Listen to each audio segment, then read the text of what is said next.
Aja meneh kok kiai ora wedi mati wong bojo cek ayu mbedhe ora ayu. Ya wedi. Sing jelas nggih kirang ngamal kita. Mugi-mugi sedaya panjang yuswa. Allahumma amin.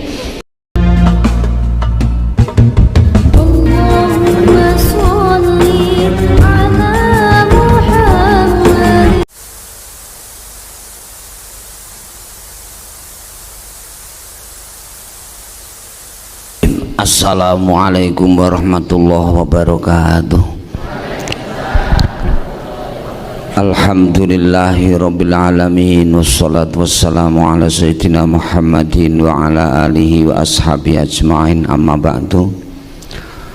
Kula ingkang kala kepengker ngaturaken bab nggih kula barang-barang sing gaib ngoten mawon. Kula mirengne pun kathah sing ngaosne perkawis donya. Sing pengker nika emut kula dugi bab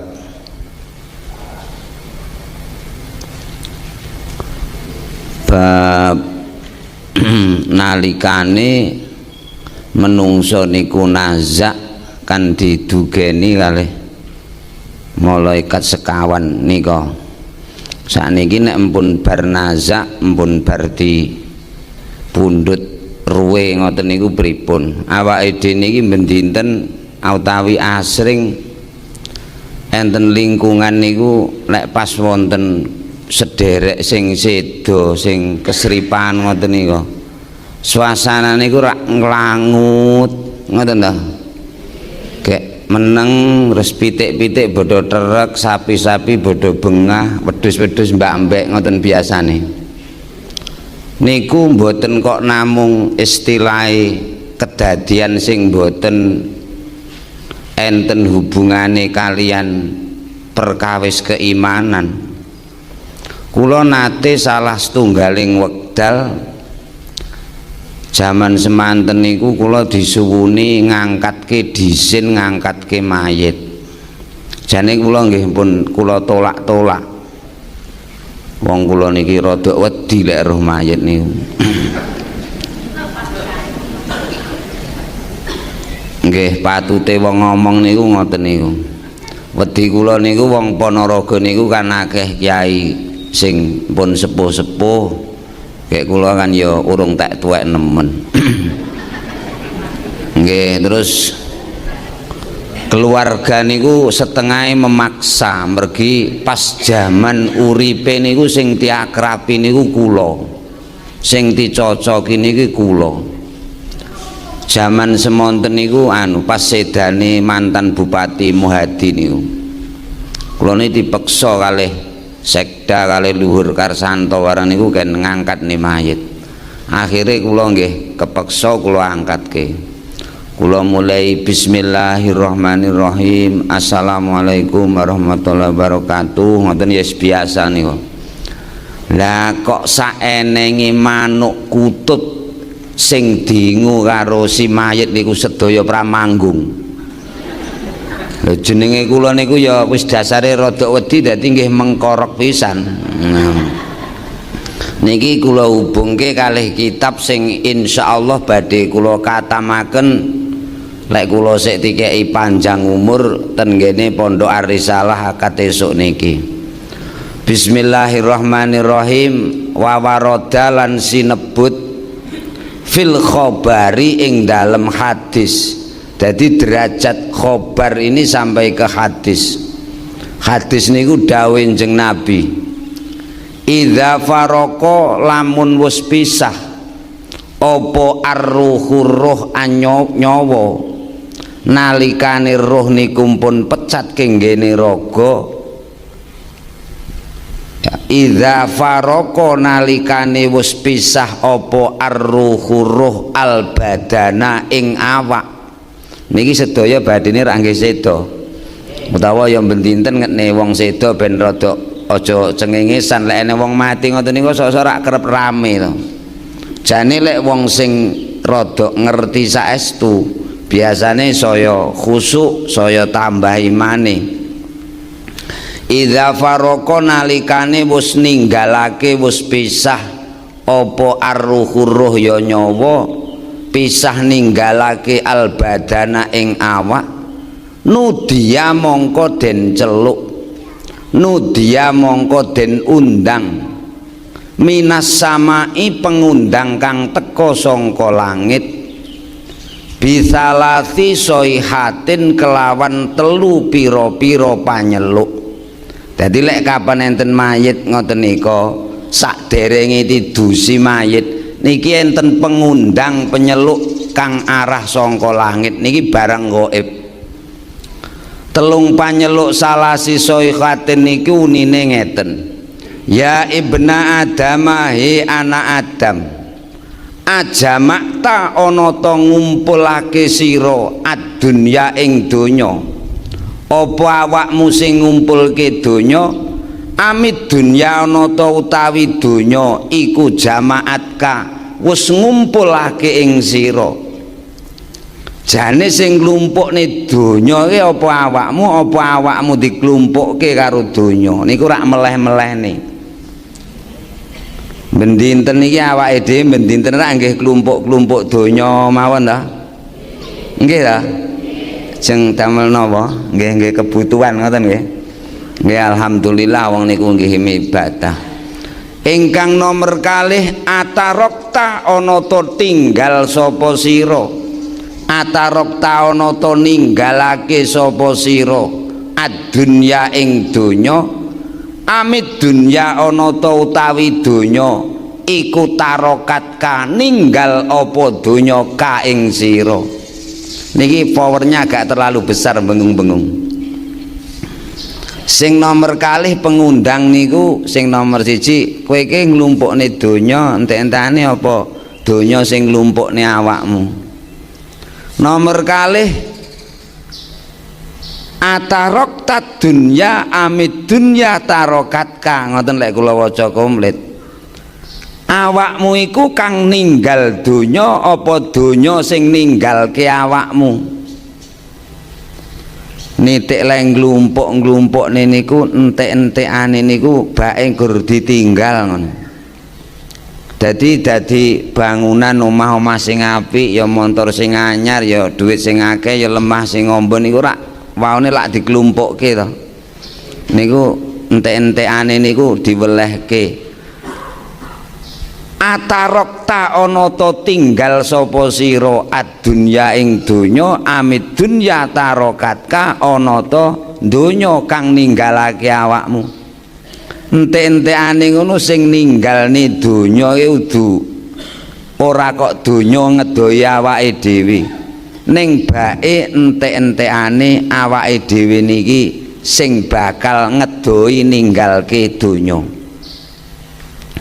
Ingkang nomor 3 tigang pengundang niku akotalta ana ta mateni sapa sira ad-dunya ing donya amit dunya ana ta donya kotalat ka wis mateni apa donya ka ing sira. Jane ngoten awake dhewe niki ngalahne donya apa donya iki entek-entekane sing mateni awake dhewe.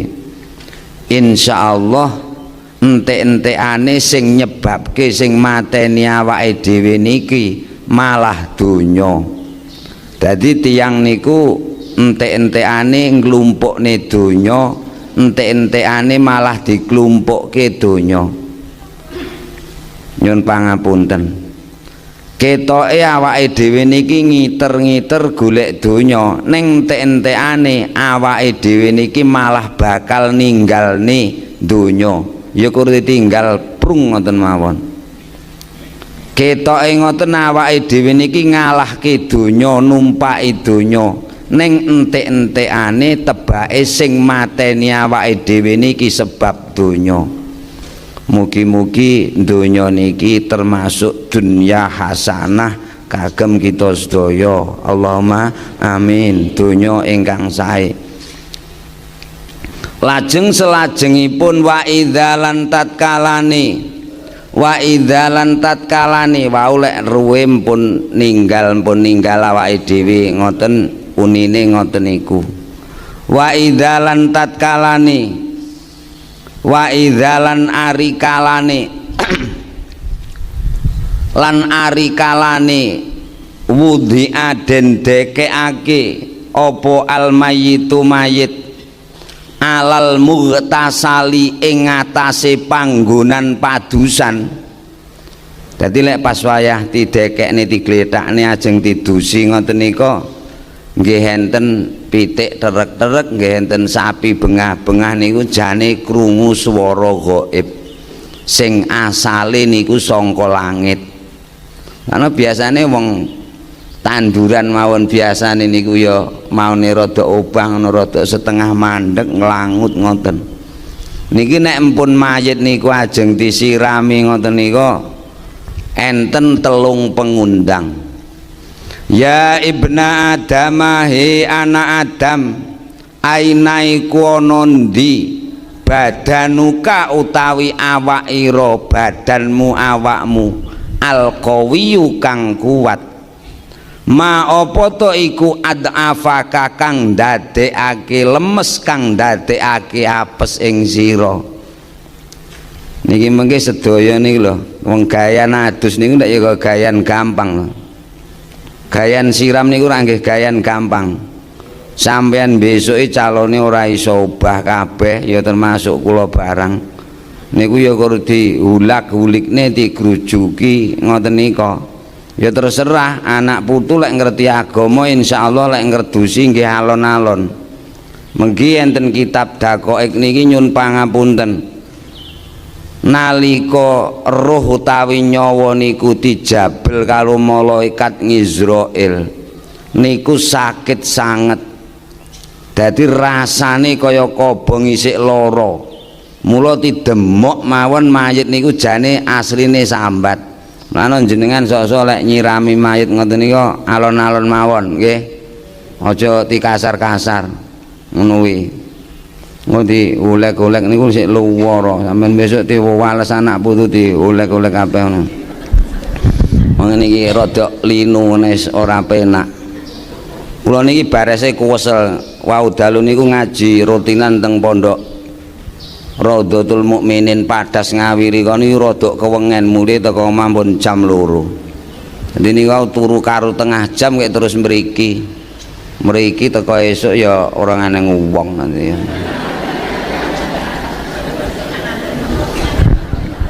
Kula tilem mawon ten njero mobil mriku tak delok mengo wis rada eneng terus kula mandhap. Nah niki nggih salahe dhewe kesel-kesel. Niki sing nomor 2 niki urut-urutane mengke tekan mlebu kubur. Pun niki enten pengundang. Wa idza wudi'alan tatkalane didelehake sapa mayit alal mughtasali ngatasi nggon padusan nudiab den undang bisalati soihatin kelawan telu piro-piro pengundang. Ya lek besok jenengan titeni piyambak ya lek wong sik urip ngeten iki kan mboten saged mirengke wong niki barang gaib. Mirenge nggih benjing lek ampun awake dhewe niki do seda. Dadi kok aja krungu crita ngayawara, aja krungu crita jarene niki wau kitabe tak cangking. Tapi cilik-cilik kek mboten tek ketok tadi. Tulisane alit-alit kek lali mboten beto kaca. Niki ben kesuk enten masjid kula waos. Sosok nggih niki, sosok nggih kitab-kitab liyane pun bertahun-tahun. Biasane nggih bar subuh ngantos 5:30. Ngoten niku. Katam nggih dibaleni malih. Mulane rada apal. Bisalasi soihatin ya ibna Adam ainaiku ana ngendi badanuka utawi awak ira kal alqawiyu kang kuat. Si suta endi awakmu sing kuat biyen? Ma'ad afaka apa sing nyebabke awakmu lemes ora iso apa-apa kaya ngono kuwi. Bodho kon ngen-ngen bodhoan. Ingkang nomor kalih ya ibna Adam anak Adam ya ainaiku ana ndi lisanuka utawi lisanira ya tutuk ira alfasihu kang banget fasih kang bangel jelase ma apa to iku askataka kang dadekake meneng ing sira. Ngono besok apa neh sing tukang ceramah kaya kula ngeten iki. Ditekon diceluk lek kapan anu didekekne ning nggon padusan. Nun kasanun. Endi cangkemmu sing ngomel kae? Apa sing nyebabne awakmu meneng ae? Lah aku ya tak jawab sing nyebabne ya sampeyan, aku ya ngono. Ngono. Masyaallah. Sedaya niki mengki badhe kan mboten saged ngendikan kur diomongi ngoten niku. Jane niki kan ngelikne kula jenengan sedaya. Ampun. Wa aina lan iku ana ndi ahibbauka para dedemen-dedemen kekasih-kekasihira. Endi wong-wong sing kok senengi kabeh. Ma'au khasyaka apa kang nyebabake padha ninggalake ing sira kabeh. Dadi tiyang niku nek ampun sedo niku mbok maune pejabat, mbok maune wong sugih, mbok maune sembarang lek aja ning donya kok gelar cek urip ngeten iki. Nek ampun sedo niku ya kabeh padha ninggalne awake dhewe. Wong lekas tuwek ngene anak putus bodho ora gelem mara lho, nggih to? Nggih to, Budan? Nggih. Alah mboten mara ngoten nika krana nggih patut-patut bodhoan nggih. Alah wonge nek wis tuwekne ya ijen bodhoan. Ana jenengan mulai sakniki ya dilatih pama anak putu ora patek mara ya aja nesu nemen-nemen wong ora malah ora sah nyangoni kaya ngono. Ngoten niku mawon, besok calone dhewe ijen. Niki barang gaib. Wa idza wudi'alan tatkalani den dekekake apa almayitu mayit fil kafani ing dalem kain kafan. Nyun sewu jenengan ngoten lek kapan ajeng tindak ajeng lunga ora bodho ageman mening-mening ngoten ta? Mesti ya klamben ya kopian jane ngeten iki lek ning omah ya kathokan cekak ya sarungan ngoten. Ning sarehne arep lunga ya nganggo klambi sing rada mening. Niku mengke terus lek jenengan dikafani ku rak diklambeni. Ning mergo ora iso klamben dhewe dikafani karo Mbah Yai karo Mbah Mudin. Ngoten terus enten penyeluk enten pengundang keng langit. Wa idza wudi'alan tatkalani den dekekake apa mayit fil kafani ing dalem kain kafan. Nudia mongko den celuk den undang bisalasi soihatin kelawan telu piro-piro panyeluk ya pambengok. Ya ibna Adam hi anak Adam tadhabu bakal lunga sapa sira ila safarin maling lelungan baidin kang adoh bi ghairi zatin tanpa nggawa sangu. Sampeyan lek lunga ngene iki ndak ya bodho nggawa sangu. Ngcethek kaya nggawa sangu. Sampeyan benjing badhe enten pengundang lek ampun didekekne ning kain kafan diklambeni karo Mbah Mudin ngoten nika enten pambengok panyeluk king langit. Si Suta sira iku dipacaki mergo sira bakal lunga. Tadhabu ila safarin sira bakal lunga ila safarin maring lelungan baidin kang adoh banget bi ghairi zatin tanpa nggawa sangu. Jajal to belas ora nggo sangu apa-apa blas lho iki.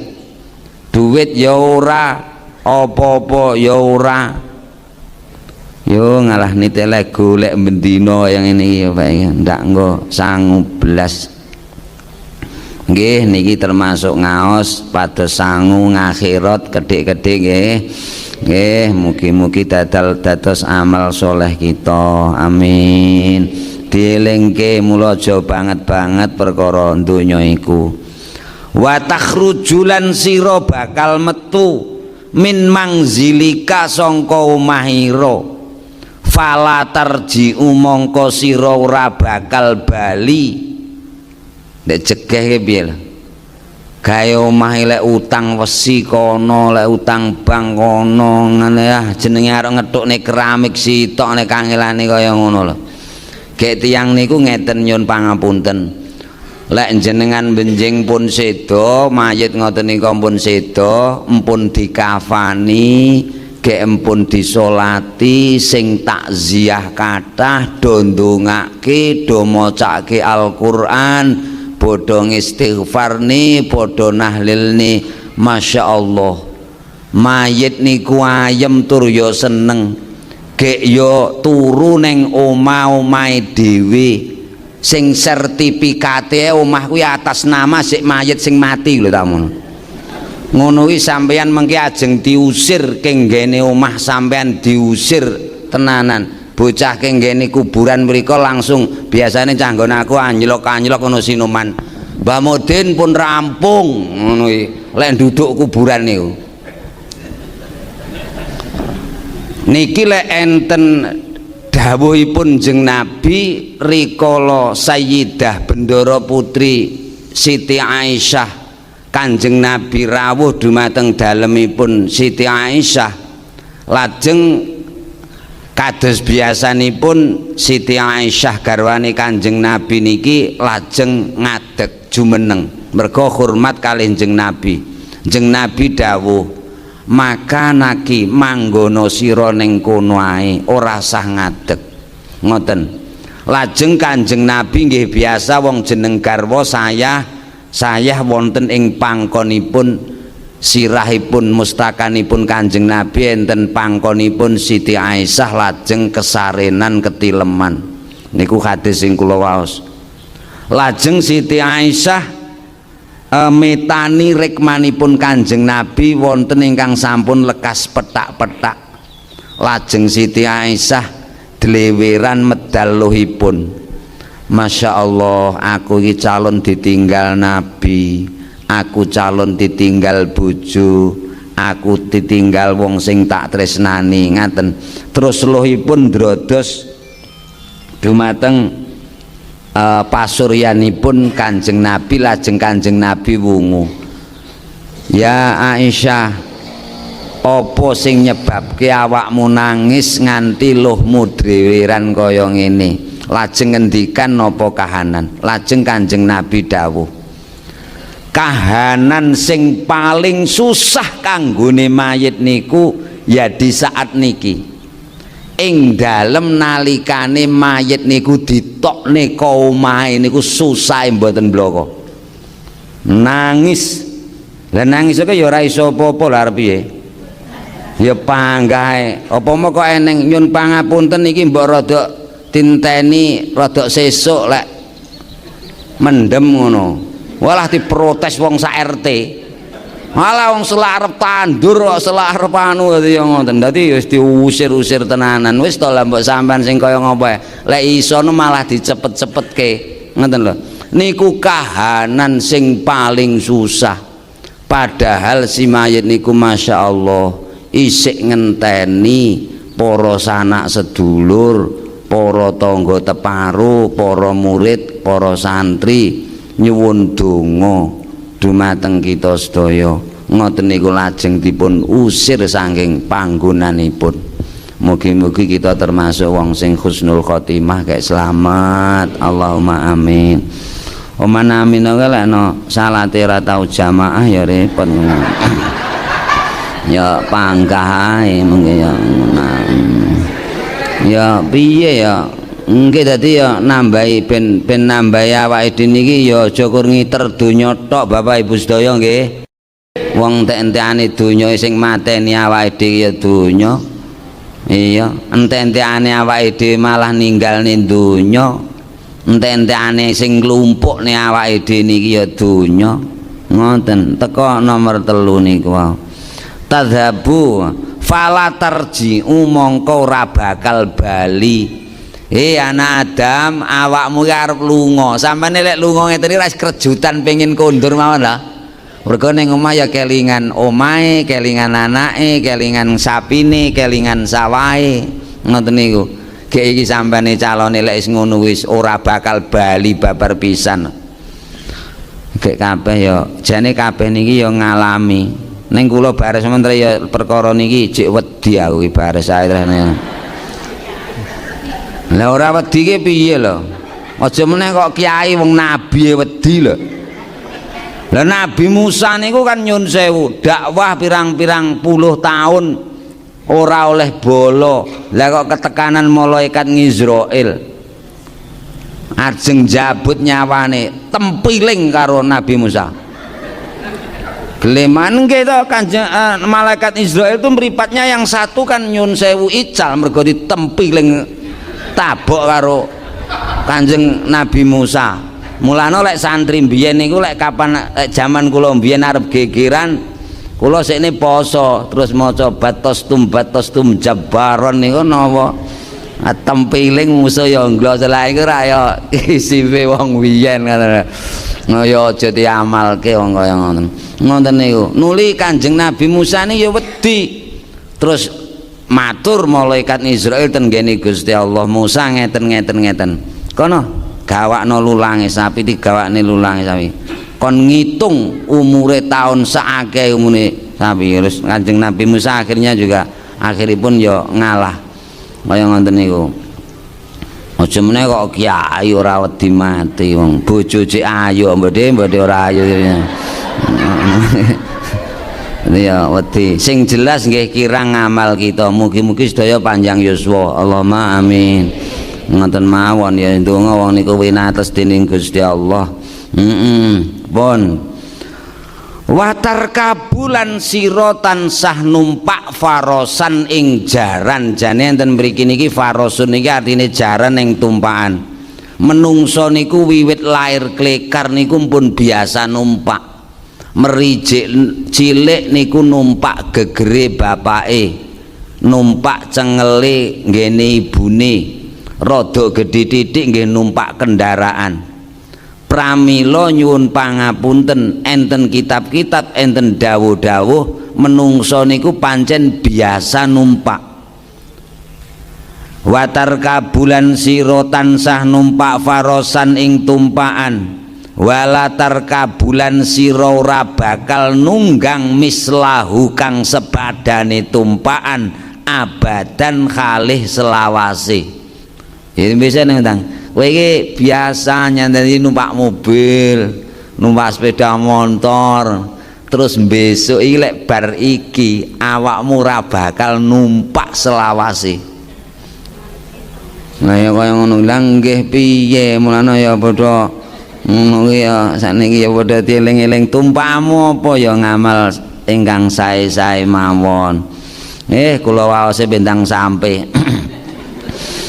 Aku wedi maca niki.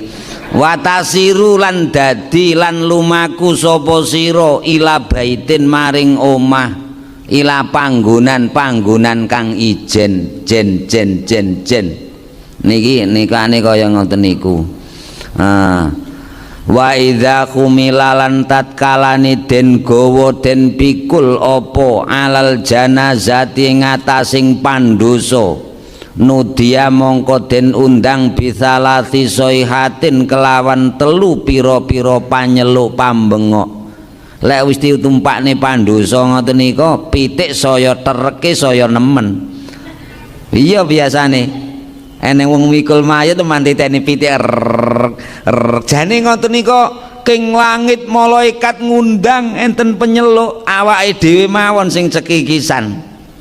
Mulane biasane wong Jawa kapan enten dhisin enten mayit nika diiring ngoten kan numpak sepeda motor mawon kan nggih awake dhewe mandeg nisih ngoten nggih.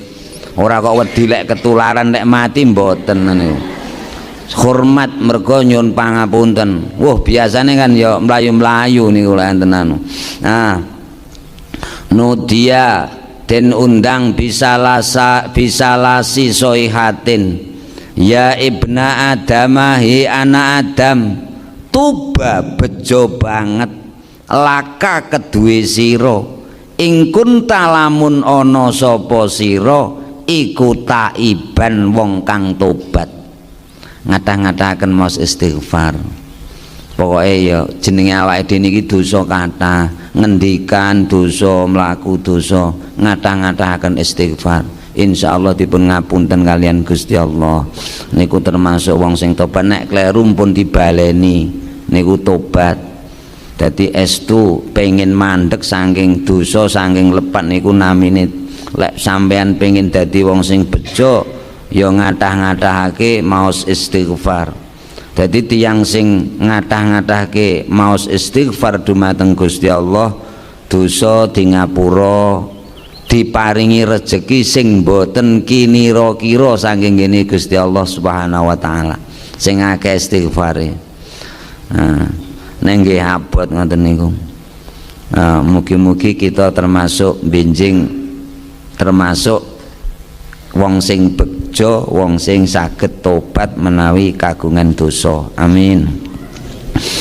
Tuba bejo banget laka keduwe sira. Ingkana lamun ana apa ngamaluka ngamal tumindak ira iku khairon tumindak kang becik. Bejo banget menawa sira iku termasuk wong kang duweni ngamal niku tumindak penggawe khairon kang bagus. Tuba bejo banget laka keduwe sira he anak Adam ingkana lamun ana sapa sahibuka kekancanira iku ridwanallahi wong-wong kang den diridani dening Gusti Allah. Insyaallah awake dhewe niki ngenekne pengajian ngeten niki kancane awake dhewe sedaya wong sing diridani Gusti Allah. Awake dhewe wong kang bejo, masyaallah. Nggih. Ya Allah. Wa wailun lan cilaka banget. Wailun niku cilaka laka keduwe sira insa ingkana lamun ana apa sahibuka kekancanira iku sukhtallahi wong-wong kang den dibendu dening Gusti Allah. Nggih nyun pangapunten ya ayolah awake dhewe niki kumpulan kalian tiang-tiang ingkang sae-sae. Rodok dikurangi kumpulan kalian tiang ingkang kirang sae. Ning insyaallah sedaya tiang sakniki sae. Ngoten mugi ben aja marai. Engko ben aku muni ngene cerek pemilu kok diarani kampanye ngono wis ora penak ngono. Pokoke monggo sami kekancan kados dene pengaosan, kados jamaah zikir, awake dhewe golek kekancan tiang-tiang ingkang sae. Insyaallah termasuk wong sing bejo. Allahumma amin. Wa idza wudi'alan tatkalani den delehake apa mayit lisolati kanggo disolatake nudia mongko den undang bisalati soihatin kelawan telu pira-pira panyeluk kang sepisan ya ibna adamahi anak Adam kullu amalin utawi saben-saben ngamal tumindak amil tahu kang sira lakoni tarohu mongko sira bakal ningali ing ngamal as-saata ing dalem wektu iki. Ingkana lamun ana apa amaluka amalira iku khairon ngamal kang bagus tarohu mongko sira bakal ningali ing amal iku khairon ya bagus uga. Pas wayah disolati iki ya lek amalmu biyen sing kok lakoni kuwabeh iki calone kok delok. Lek lakonmu kelakuanmu iki ning donya apik ya dina iki awakmu bakal ndelok ngamalmu iku ngamal sing sae. Lan nggih diitung-itung nggih sedaya mawon lajeng tumindak nggih. Iki termasuk apik apa elek. Sedaya badhe dikita tingali badhe dipun wales kalian Gusti Allah. Insyaallah kula estu ngeten niki ya wedi kakean dosa jan. Wa ing kana lan lamun ana apa amaluka amal tumindak ira iku syarron tumindak kang ala tarohu mongko sira bakal ningali ing ngamal syarron ya ala uga. Wa idza wudi'at lan tatkalani den dekeake apa aljana al mayit ala syafiril khabri ana ing lambene kuburan pas wayah diiling ing pandosa ngoten niku. Nudia mongko den undang den celuk bisalasi soihatin kelawan telu pira-pira panyeluk. Ya ibna Adam he anak Adam ma ing apa to tazawwat tanggawa sangu sapa sira nyiapake sapa sira fil umroni ing dalem sak dawane umur. Saniki sampun sami yuswa 60 nggih. Kira-kira ngamali awake dhewe niki sepira ya ora sing sae sing nggih sangu niku lho. Lek urung lek dereng sajake dereng akeh mengko teko omah dan bodho ngamal sing apik bodhone. Ngamal niki ya sembarang tumindak niki. Ma ing apa to tazawwatta nyawisake sapa sira fil umroni ing dalem sak dawaning umur ira. Li hadzal kharabi ing dalem iki bahaya. Wa malan ing apa to hamal tanggawa sapa sira minal ghina saking kesugihan. Li hadzal fakri kedue iki kefikiran.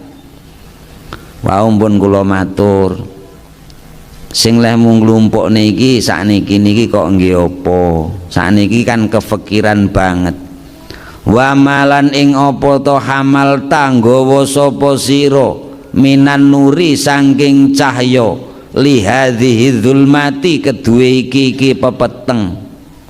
Ternyata ngalam kubur niku peteng wae. Kek jenengan bekto cahya napa? Cahyaning kuburan niku sing sepisan qiraatul Qur'ani. Ngatah-ngatahaken maos Al-Qur'an. Sing nomor kalih nyun sewu anjagi muhafadzatus sholati tansah jagi salat. Sing nomor 3 niku nyun sewu ngatah-ngatahaken sedekah. Sampeyan kathah sedekahe insyaallah kuburane padang. Allahumma amin. Ya nggih mulai latihan mulai sakniki mulai latihan. Lek ora ndang selak listrike mati wis lantek-entek niku nggih niku insyaallah kathah para yai ingkang nerangaken bab nika nyuwun pangapunten dados niki ya tinggi nyemangati kula jenengan sedaya. Ya Allah enten surat Jumat nika lho nyuwun pangapunten awake dhewe niki lek ampun teko ajal ngoten ya Allah bodho njaluk ning ujuh Gusti Allah laula akhortani ila ajalin qaribin fa asaddaqa. Duh Gusti jenengan undur sak ajal kula niki lho pati kula iki jenengan akhortani panjenengan akhirakeni ing ingsun ila ajalin maring mangsa qaribin kang manundur sedelut mawon fa asaddaqa kula ajeng sedekah.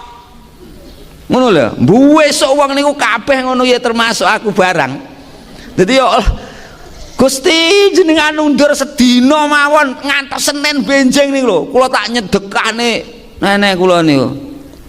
Fa saddaqa wa akun lan kula badhe dados minas solihina tiang-tiang ingkang sae. Gusti Allah jawab falayu akhirallahu mongko ora bakal ngakhirake sapa Allah Gusti Allah falayu akhirallahu nafsan. Ya Allah ternyata ya awake dhewe jane urip niki kan dikeki kesempatan kon ngamal bodho kon sedekah to ya kur sayange nggon nggih mlaku-mlaku ngoten guys. Nggih mugi-mugi dados ngamal kesaenan kita sedaya amin dicahyani. Fa idza wudi'a pun meh rampung niki pun men jam 7. Fa idza wudi'a lan tatkalane den dekekake mayite niku wis didekekne ngoten nika fil lahdi. Lahdun itu luang lahat ya lek ngarani awake dhewe pecuren pun didekekne ning pecuren nudia nggih enten sing nyeluk enten panyeluk pambengok bisalasi soihatin kelawan telu pira-pira pambengok panyeluk. Ya ibna Adam he anak Adam kunta ana sapa sira ala zuhri ing dhuwure gegering sun Dohikan iku wong kang guyu cekakaan. Bumine ngomong, he anak putune Adam, he si Suta, he Sinaya, awakmu ning dhuwur kuwi lak wong sing bendina guyu-guyu ngene iki. Ngono. Kunta ala dhuhri dohikan wasirta mongko dadi sapa sira fi batni ing dalem weteng ingsun bumi iku bagian wong kang nangis. Besok lek pun enten kuburan awake dhewe kur karek ning nangis ijen ning kancane. Wa kuntalan ana sapa sira he anak Adam ala zuhri ing atase ndhuwure gegering sun bumi farohan wong kang bungah-bungah. Wasirta mongko dadi sira fi batni ing dalem weteng jero weteng ingsun bumi hazinan iku wong kang banget susahe. Insyaallah cerita niki mboten namung sepindah niki, tiyang niku enten kuburan ten ngalam kubur niku wong sing susah banget. Wa kuntalan ana sapa sira he anak Adam ala dhuhri ing dhuwure gegering sun bumi iku natikon wong kang ngomong-ngomong matur-matur. Wasirta mongko dadi sapa sira fi batni ing dalem weteng ingsun bumi iku sakitan wong kang meneng blangkemen ora iso ngomong. Pun tek pun diuruki mayite pun ditutupi blabang ngoten nika terus diuruki. Gek biasane sing tukang uruk-uruk niku wonge rada kasar-kasar. Mergo lek wong mening-mening, wong rada santri kaya awake dhewe biasane kan ora gelem duduk kuburan malah-malah. Iya ta? Ha mbok ya sing rada ustad-ustad iki rada alon-alon lek ngebyurne ngono. Biasane kan ya wong sing kasar-kasar ora patek ngerti agama niku.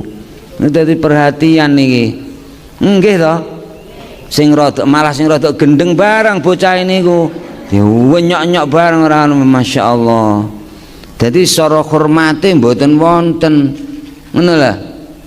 Wah, lah kula lek jenenge ngrungokne omongane wong nang kuburan sok-sok niku ya ngenes tenan kadekno. Saking lek ora tau ngaji barang gaib niki. Dadi ya nggih guyon sok-sok niku. Masyaallah. Niku kudune awake dhewe perhatosan anak putu sedaya lek saged sami nderekne ten ngene makom ngoten lho nggih, bantu nguruki ya lek diawasi anak putu kan ya rada beda to nggih to. Weneng wong nggen kula niku sing gaene niku ya main nang ngono wis gawan ana remi lho ya padha muni ngono wae. Wah aku ngrungokne ngono kuwi jan tenan aku wis ngenes ya Allah. Wong iki susah banget, wong sing arep sing kaya ngapa susah.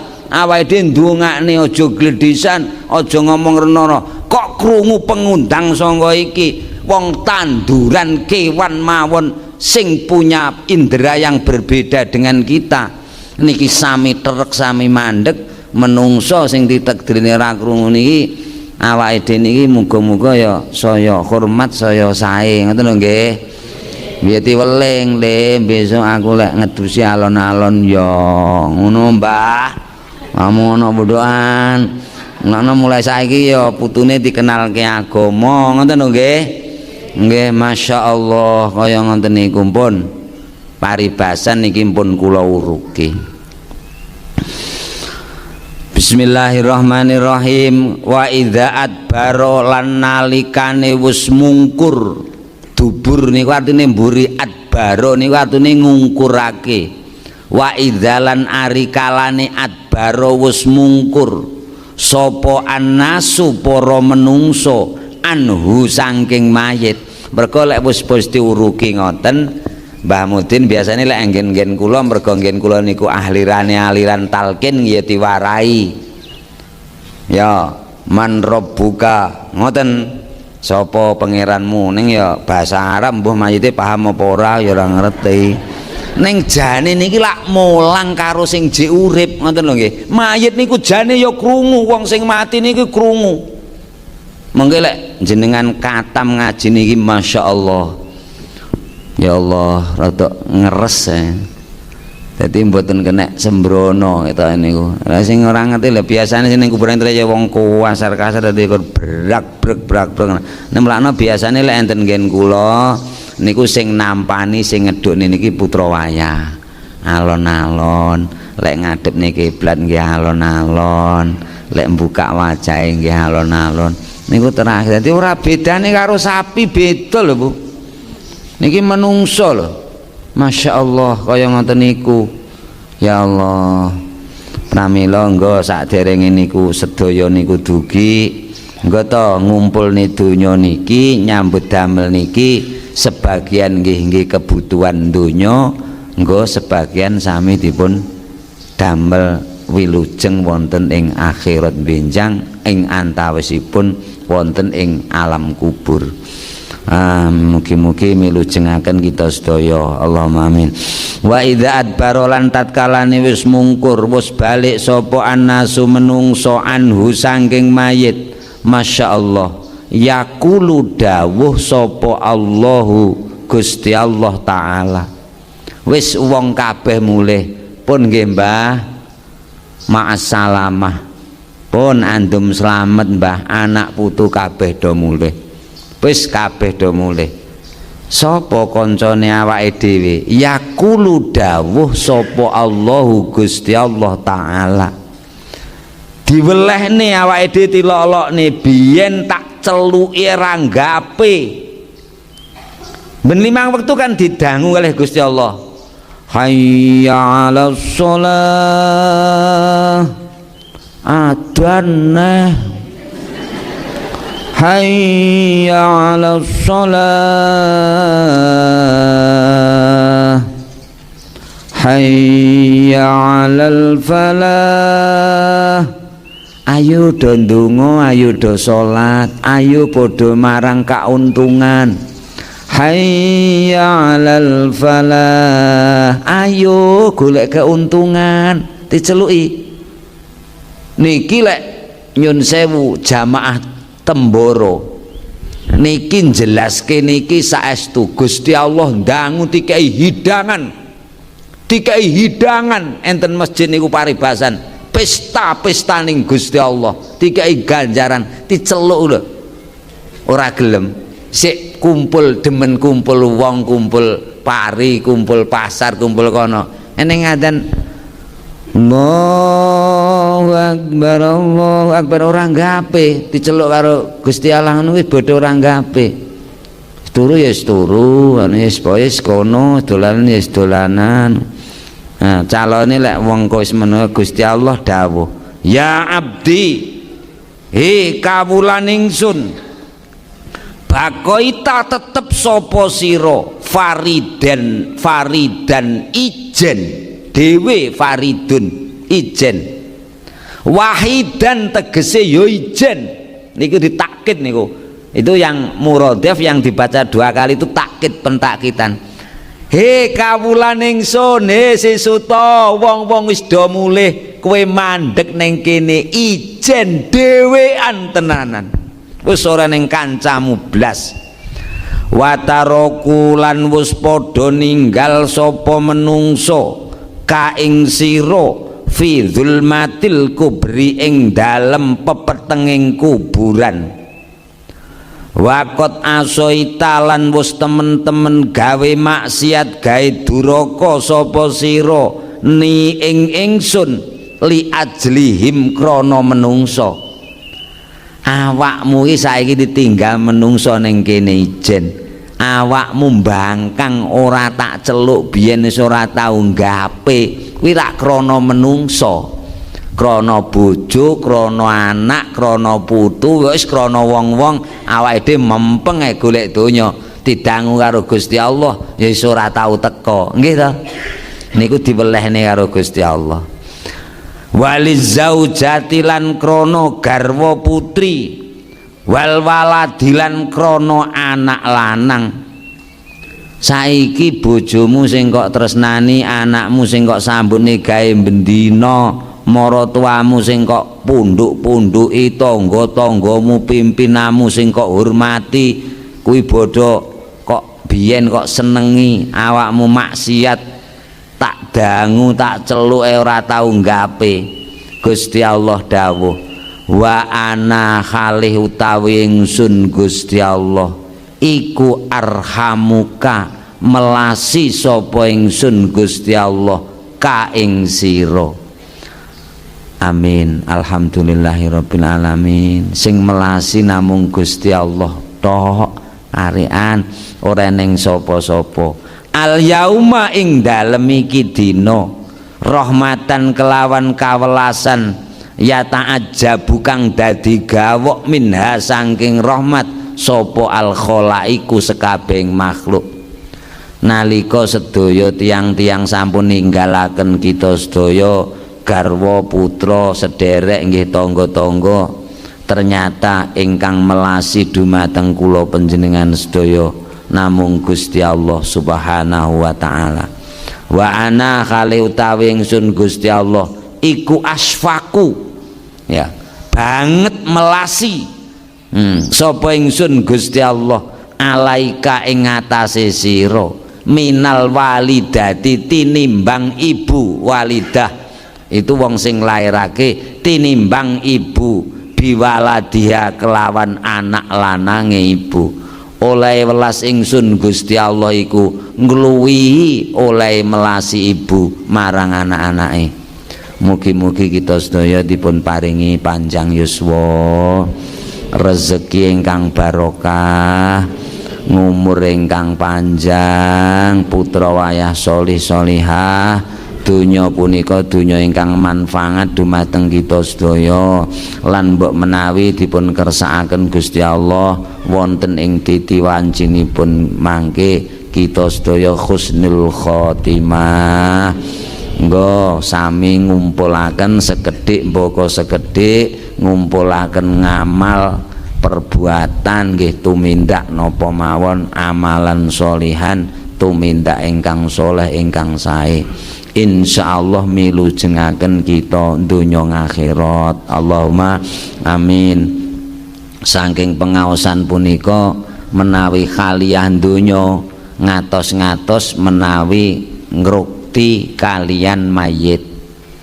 Weling kula namung niku, nek ngopeni mayit empun kasar-kasar, alon-alon, ojo gawe rame-rame usek-usek jalaran raga mayit niku cinarita wonten ing kitab niki sik ngrasake lara banget merga pecating nyawa kenggene raga niku. Sing ngatos-ngatos sinten mawon alon-alon mpun ngantos guyon cekakaan matur ingkang mboten sae jalaran sejatosipun kathah pandangu-pandangu gaib ingkang mireng malah para kewan, para tanduran. Menungso dasar kathah ingkang boten mireng pramila lewat pengaosan punika sing sepisan nggo awake dhewe sami alon-alon menawi ngrumat mayit ingkang nomor kalih. Mbok ayo bodho siap-siap sedaya niki. Mugi-mugi kita niki termasuk wong sing tuba, wong sing bejo. Allahumma amin. Ridwanillah wa li syafaati Rasulillah wa li husni hadina as-salihah. Hajatina wa hajatikum li salamatina salamatid dunya wal akhirah. Al-Fatihah. A'udzu billahi minasyaitonir rajim. Bismillahirrahmanirrahim. Alhamdulillahi rabbil alamin arrahmanir rahim maliki yaumiddin. Iyyaka na'budu wa iyyaka nasta'in ihdinas siratal mustaqim siratal ladzina an'amta 'alaihim ghairil maghdubi 'alaihim waladdallin. Amin. Allahumma shalli ala sayyidina Muhammad wa ala ali sayyidina Muhammad wa sallim wa radiyallahu ta'ala an kulli sahabati Rasulillahi ajmain walhamdulillahi rabbil alamin. Allahumma rzuqna ilman nafi'an, Allahumma rzuqna ilman nafi'an, Allahumma rzuqna ilman nafi'an wa imanan qawiyan yaqinan shadiqan wa amalan sholihan mutaqabbala wa rizqan wasi'an halalan thayyibah. Allahumma sallimna sallimna sallimna sallimna min afati fitnatid dunya wa adzabil akhirah. Allahumma khtim lana bil iman wa khtim lana bil islam wa khtim lana bis sa'adah wa khtim lana bi husnil khatimah walhamdulillahi rabbil alamin. Allahumma sholli ala sayyidina Muhammad. Menawi wonten lepatipun kula nyuwun pangapunten, mugi-mugi wonten gina barokah lan manfaatipun.